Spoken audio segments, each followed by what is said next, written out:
we need to understand the meaning of the word resurrection. The Greek word that's translated means to stand up out of.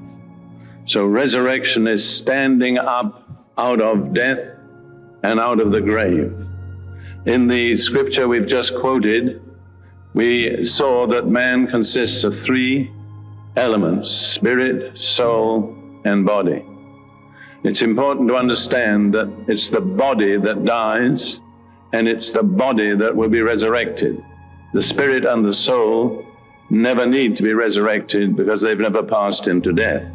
So we are talking about the resurrection of the body. This is very important. Now, I want to deal a little bit this morning with what the Bible shows about what happens to people after they die. I've discovered that this is a matter of universal interest. It doesn't really matter what nationality or what culture you belong to. Everybody is interested to know what happens after death. And the Bible gives a pretty clear picture. And I'm going to try to outline this picture and then show how it will affect the resurrection. In Luke chapter 16, verses 22 through 26, Jesus gives us his picture of what happens. And I want to point out that this is never called a parable. The word parable is not used in connection with this. And how true that proved in experience. Even when Jesus rose from the dead, those who did not believe Moses and the prophets did not recognize what had happened. That's a very solemn thought. Sometimes we expect some tremendous supernatural visitation and say, if that happens, we'll be convinced. But God says, you have my word. That's all you need. If you believe it and obey it, it will take you through. Now, I want to point out certain features that are indicated by this story of the rich man and Lazarus. There are 5 features. First of all, there was persistence of personality after death. The rich man was still the rich man, and Lazarus was still Lazarus. Neither of them lost their identities. Now, some people teach us that after death, everything just fades away and there's nothing left. That's not scriptural. We continue in the same personality after death as we lived in life. Secondly, there was recognition of persons. The rich man recognized Lazarus, and he recognized Abraham, and Lazarus recognized the rich man. Third, there was recollection of life on earth. Both the rich man and Lazarus could recall the circumstances of their lives before they died. Fifth, there was a consciousness of their present condition.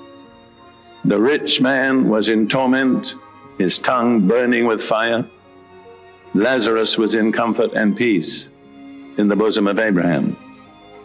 And fifthly, there was a complete separation between the righteous and the unrighteous. Each of them had an appointed place, and neither could cross from one to the other. Let me say those 5 things again, because they're very, very important. And they contradict a lot of theories that are being put around today.